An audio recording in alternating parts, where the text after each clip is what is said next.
قبروں پر عرق گلاب چھڑکنا کیسا ہے؟ کیا اس سے میت کو فائدہ پہنچتا ہے اور کیا اس سے عذاب قبر دور ہونے کی بھی کوئی فضیلت ہے یا نہیں؟ بسم اللہ الرحمن الرحیم۔ الجواب بعون الملک الوہاب۔ بلا مقصد قبروں پر عرق گلاب چھڑکنا فضول اور مال کا ضیاع ہے جو شرعاً جائز نہیں، نیز اس کا میت کو کچھ فائدہ نہیں پہنچتا اور نہ اس سے عذاب قبر دور ہونے کی کوئی فضیلت وارد ہے۔ البتہ میت دفن کرتے وقت قبر کے اندر عرق گلاب چھڑکنے میں حرج نہیں۔ اسی طرح قبر کے اوپر اس غرض سے چھڑکنا کہ وہاں فاتحہ خوانی وغیرہ کے لیے موجود افراد کو خوشبو پہنچے گی تو پھر یہ اسراف نہیں ہے۔ یہ حکم تو عام قبروں کے حوالے سے تھا، جبکہ مزارات اولیاء پر بنیت تعظیم عرق گلاب چھڑکنا جائز و مستحسن ہے کہ اولیاء اکرام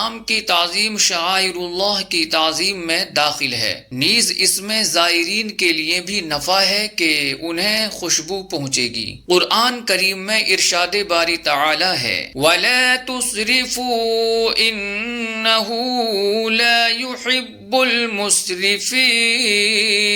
اور فضول خرچی نہ کرو، بے شک وہ فضول خرچی کرنے والوں کو پسند نہیں فرماتا۔ حدیث پاک میں ہے کہ بے شک اللہ تعالیٰ کو تمہارے لیے 3 چیزیں ناپسند ہیں: فضول گفتگو کرنا اور مال کو ضائع کرنا اور کثرت سے سوال کرنا۔ قبر پر پانی چھڑکنے کے حوالے سے اعلیٰ حضرت امام اہل سنت امام احمد رضا خان فاضل بریلوی رحمۃ اللہ تعالی علیہ ارشاد فرماتے ہیں کہ بعد دفن قبر پر پانی چھڑکنا مسنون ہے، اور اگر مرور زمانہ یعنی زمانہ گزرنے کے سبب سے اس کی خاک منتشر ہو گئی ہو اور نئی ڈالی گئی یا منتشر ہو جانے کا احتمال ہو تو اب بھی پانی ڈالا جائے کہ نشانی باقی رہے اور قبر کی توہین نہ ہونے پائے۔ اس کے لیے کوئی دن معین نہیں ہو سکتا جب حاجت ہو، اور بے حاجت پانی کا ڈالنا ضائع کرنا ہے اور پانی ضائع کرنا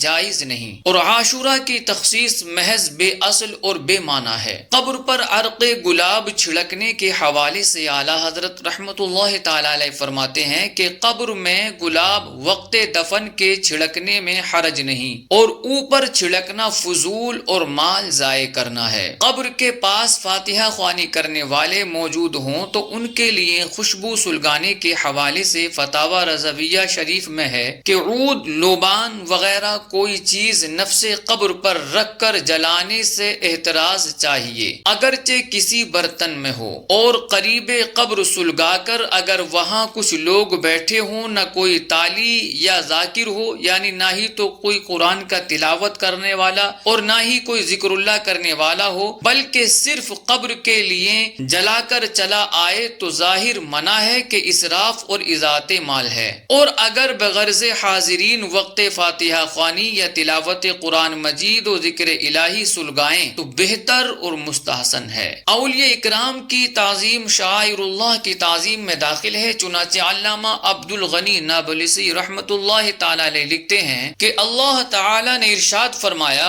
اور جو اللہ کے نشانوں کی تعظیم کرے تو یہ دلوں کی پرہیزگاری سے ہے، اور اللہ کی نشانیوں سے مراد وہ اشیاء ہیں، وہ چیزیں ہیں جن کے ذریعے اللہ تعالی کے بارے میں علم حاصل ہوتا ہے، جیسا کہ علماء اور صالحین چاہے زندہ ہوں یا وفات پا چکے ہوں، اور انہی کی مثل ان کی تعظیم میں سے یہ بھی ہے کہ ان کی قبر پر گنبد بنائے جائیں۔ اولیاء اکرام کے مزارات پر خوشبو استعمال کرنے میں ان کی تعظیم ہے۔ فقیہ ملت مفتی جلال الدین احمد امجدی رحمت اللہ تعالی علیہ ایک سوال کے جواب میں فرماتے ہیں کہ حضرت خواجہ اجمیری رضی اللہ تعالی عنہ یا کسی دوسرے بزرگ کی چوکھٹ کو عطر کے ساتھ رومال سے صاف کرنا جائز ہے کہ اس میں اس بزرگ کی تعظیم ہے، اور ہر بزرگ کی تعظیم جائز و مستحسن ہے۔ واللہ اعلم، تبارک و تعالی ورسولہ اعلم، صلی اللہ علیہ وسلم۔